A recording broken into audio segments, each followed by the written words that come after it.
avant de démarrer, il faut qu'on fasse un peu le point.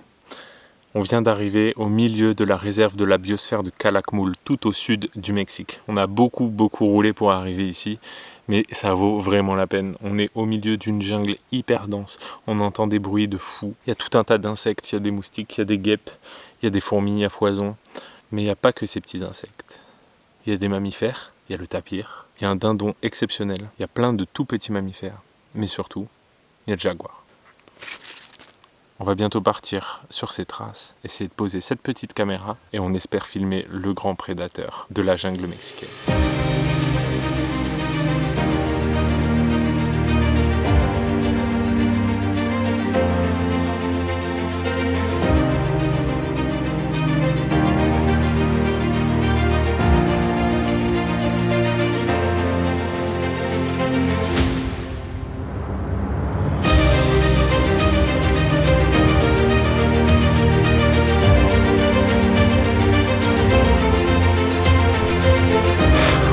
C'est chaud.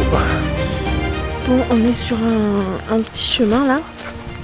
Et ça va, il y a de la place pour marcher. Par contre, les sensations au niveau de la chaleur et de l'humidité, c'est fou.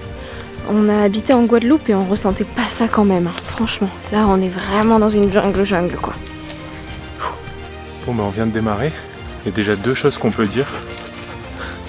La première chose, c'est que on a vu pas mal de caca sur la route là où on s'est garé. Et puis juste ici, il y a une espèce de terrier ou quelque chose qu'a creusé. Ça a l'air tout frais, mais aucune idée de ce que ça peut être. Allez, encore un indice de passage de la faune sauvage. Là, c'est Max qui s'est arrêté dessus directement. Cette zone là qui a été creusée, ça a l'air frais encore une fois. Et juste ici là, il y a un tout petit caca, ça ressemble à plutôt du renard, de la belette, ce genre de truc chez nous. Je sais pas à quoi ça peut correspondre ici. On vous parlait tout à l'heure de ce petit endroit. Là, on est sur le chemin du retour et apparemment il y a eu du passage. Parce que regardez, cette petite plume là et cette petite plume là, elles n'y étaient pas tout à l'heure. Donc en l'espace d'une 3/4 d'heure, 1 heure, il y a un oiseau qui est passé là. Le soleil est en train de se coucher, donc nous on va aller rentrer au camping-car. On n'a pas trouvé le spot idéal, mais on va quand même poser la caméra sur le chemin là qu'on a emprunté à la croisée en fait de deux chemins d'humains, des chemins de randonnée. On espère qu'on croise les doigts et on la replacera demain.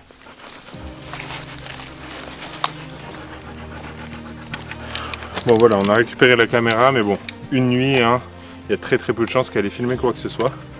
Donc on va voir. Rien. Rien du tout. Rien. Nada. Bon bah voilà, c'était à peu près sûr. Hein. De toute façon, on a laissé toutes nos odeurs déjà hier. Donc les probabilités de filmer quelque chose, c'était quand même assez faible. Et on vient de tomber. On l'avait pas vu sur le passage à l'aller, sur un caca. Clairement un caca de prédateur parce qu'il est plein de poils. Il est tout frais. Bon, très probablement le jaguar. Je pense qu'il est passé cette nuit mais qu'il n'est pas passé devant la cam. Voilà, pas de chance, c'est pas grave. Mais en tout cas, il passe par là et ça, c'est assez ouf. Bon, j'espère que vous avez le cœur bien accroché. Ça a l'air d'être quelque chose qui n'a pas été digéré par potentiellement un prédateur. Deuxième jour, ici dans la jungle, à la recherche du jaguar et de l'endroit idéal pour poser la caméra. Et il faut qu'on vous raconte quelque chose. On a rencontré la personne qui garde la nuit les ruines mayas qui sont présentes ici. On a un peu discuté avec cette personne, on lui a demandé s'il connaissait un endroit dans le coin où on pourrait trouver une petite flaque, une petite mare, un petit étang. Parce que vous le savez, ici il fait très chaud et les animaux ils ont besoin de boire. Et il nous a répondu oui. Il nous a donc emmené à cette mare et c'est assez incroyable ce qu'on a pu y trouver. Ouais, il y avait des tonnes de traces, c'était hallucinant.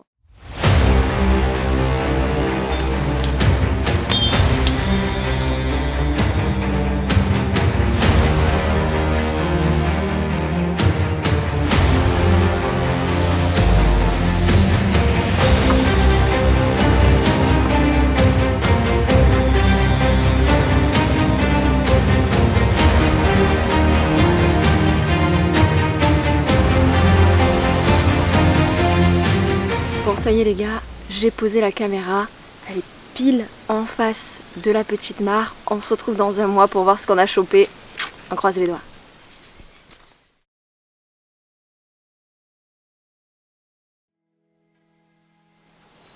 Bon, ça y est, c'est le grand jour. Ça fait 1 mois, jour pour jour, que la caméra elle a été posée. Ah, je suis tout excité, en même temps je suis méga stressé. J'espère vraiment que la caméra sera encore là, que personne n'y aura touché, que les animaux sont passés devant, qu'il n'y a pas eu trop de vent, etc. etc. Bon, fini d'attendre, on y va. Bon, première grande nouvelle déjà, c'est que la caméra elle est toujours là. Donc je vais la récupérer. Ensuite on s'éloigne un petit peu, on a laissé Max un peu plus loin pour laisser un minimum d'odeur. Parce que s'il se passe beaucoup de choses, j'aimerais bien essayer de revenir ce soir, demain matin, demain soir, faire un affût pour essayer de faire des photos. D'ailleurs en parlant de photos, je vous laisse mon Insta juste en dessous. Il y a plein de jolies photos d'animaux sauvages, donc n'hésitez pas.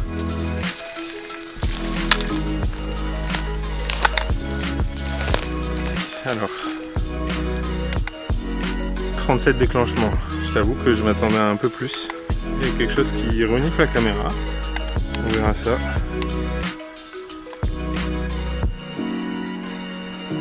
Waouh!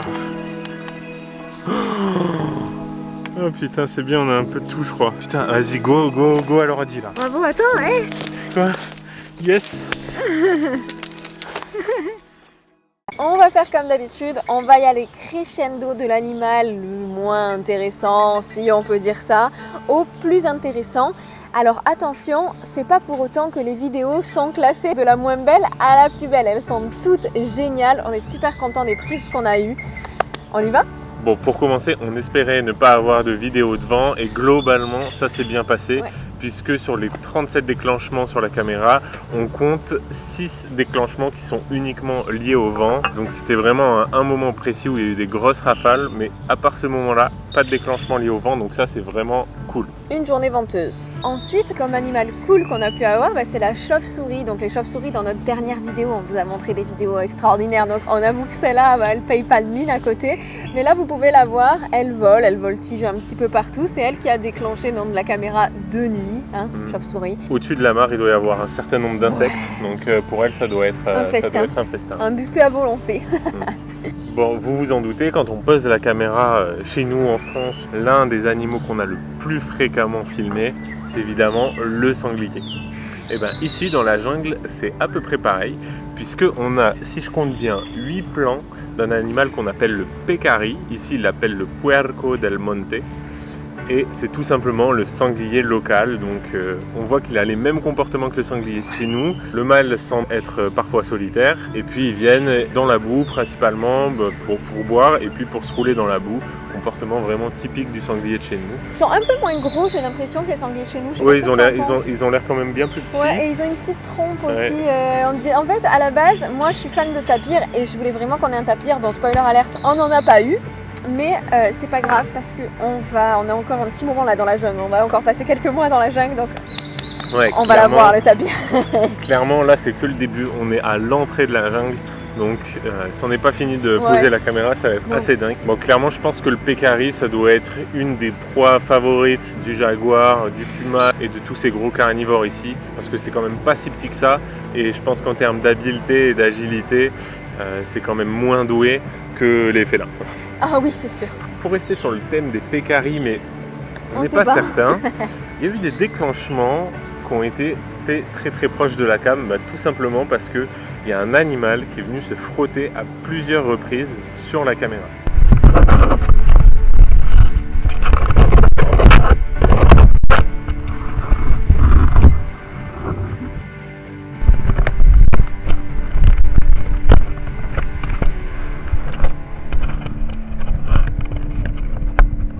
Malheureusement, impossible de savoir de quel animal il s'agit. Si vous arrivez à avoir une idée, dites-nous, parce que là, franchement, nous on ne sait pas. On reviendra peut-être sur un de ces plans un peu plus tard, mais on le garde pour la fin de la vidéo.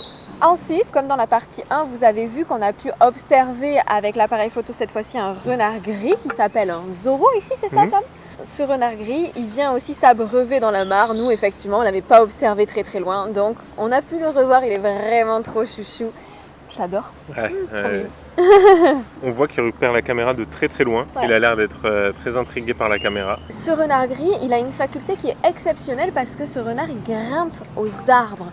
Et ensuite, un animal typique du Mexique. Quand on avait fait nos recherches avant de partir dans notre voyage, on nous avait dit vous verrez, vous allez en voir partout, ça traîne partout. Eh bien nous, ça a été comme pour les ratons laveurs aux États-Unis. On ne l'avait jamais vu. Les ratons laveurs, on les a vus une fois de nos yeux, hein. On les a filmés par contre sur la caméra, mais on les a vus une fois. Le coati que vous avez là sous les yeux, eh bien normalement on le voit partout. Nous, c'est la première fois et on l'a filmé que avec la caméra. On est super content, regardez-moi comme c'est trop mignon. C'est entre la mignonnerie entre, je pense, le raton laveur et le pandarou. Avant-dernier animal dont on va vous parler aujourd'hui, il s'agit d'un oiseau vraiment splendide. Franchement magnifique. Hein. Ouais. Sur l'image, il y a 2 mâles et une femelle. On appelle ça un grand oko. Genre oko. Ici, il me semble qu'ils appellent ça le faisan, donc en traduction littérale chez nous, c'est le faisan. Ils sont en groupe, ils passent un petit peu de temps devant la caméra, ils sont vraiment très beaux, j'aurais beaucoup aimé les croiser en vrai, j'espère que ça nous arrivera.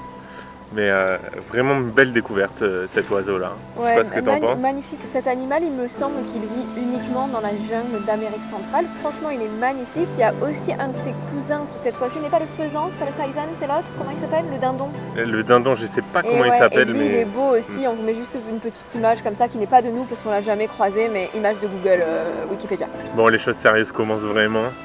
Quand on a récupéré la cam, j'étais persuadé qu'on avait filmé le jaguar. L'écran de la caméra il est vraiment tout petit, la qualité elle est vraiment merdique, donc j'étais persuadé d'avoir filmé le jaguar. Malheureusement, c'était pas un jaguar. Non. Moi je lui avais dit directement parce que j'ai vu le bout de la queue noire là, vous pouvez voir, et je me suis dit ça c'est puma, c'est pas jaguar. On s'attendait pas forcément à trouver du puma. Ce qu'il faut savoir c'est que le puma et le jaguar ils peuvent partager leur territoire, ça c'est sûr. Le jaguar il va avoir tendance à s'accaparer les plus grosses proies et donc à laisser au puma les plus petites proies. C'est d'ailleurs pour ça que le puma ici est moins imposant que le puma qu'on peut retrouver aux États-Unis ou au Canada par exemple. Et donc celui qu'on vous avait filmé pour la vidéo là, de Los Angeles. Donc c'est vrai qu'on est super content quand même parce que ça reste un énorme félin, c'est magnifique. Nous, on espérait vraiment avoir le jaguar, donc on ne va pas baisser les bras. N'empêche que les vidéos qu'on a là ici du puma, elles sont merveilleuses, elles sont magnifiques parce que celles de Los Angeles, alors oui, on avait eu des bébés pumas, c'est vrai, mais on n'avait pas eu le puma de jour. Là, on a des vidéos de jour du puma, donc on voit vraiment ces couleurs. Les vidéos sont sublimes, ça nous complète notre petite collecte de pumas. Donc on en est quand même ravis. Alors moi, je voudrais juste revenir sur cette vidéo où on voit le puma qui passe devant la caméra et puis qui s'en va. Et 1h15 après ce déclenchement, on a un nouveau déclenchement. Donc c'est un animal qui vient se frotter devant la caméra. Comme on vous disait tout à l'heure, on ne sait vraiment pas ce que ça peut être. Donc moi ce que je me demande c'est est-ce que c'est le puma qui vient se gratter 1h15 après être passé sur la caméra. Et puis au tout début de la vidéo, on voit ce que j'ai l'impression d'être une espèce d'oreille. Ouais, une moustache aussi, ouais. Donc on vous met la vidéo et puis dites-nous ce que vous en pensez parce que là j'ai vraiment le doute. Vous avez vu dans la vidéo, on vous a montré les traces de griffes et vous vous souvenez du caca dégueulasse que vous avez vu aussi au début là de la vidéo. Eh ben il semblerait après des recherches que ce soit effectivement un caca de puma et non pas un caca de jaguar. Donc en effet on était depuis le début probablement sur la trace du puma en voulant chercher le jaguar. Au final, c'est le puma qu'on a eu. Cette session-là est un échec parce qu'on n'a pas réussi à filmer ce qu'on voulait filmer. Mais comment dire que c'est un échec quand on a ces images de puma, c'est assez dingue. Se dire qu'il était là, juste à côté de nous. C'est mi-figue, mi-raisin. Mais c'est pas grave parce que ça veut dire qu'on repart à la recherche du jaguar puisque l'objectif n'a pas été rempli. La mission a été un fail, mais ça serait mal nous connaître que de penser qu'on va s'arrêter là. On part en mission jaguar au Belize. On espère que les vidéos caméra à détection de mouvement vous plaisent. N'hésitez pas à vous abonner si c'est le cas, puisqu'il y en a d'autres qui arrivent. Mettez un like si vous avez aimé, vous connaissez la chanson. Merci beaucoup. Si jamais vous n'avez pas vu la vidéo de la semaine dernière sur les autres animaux de Calakmul, on a pris cette fois-ci en jolies images à l'appareil photo et notamment des images de singes. N'hésitez pas à aller la voir. On vous dit à la semaine prochaine. Ciao!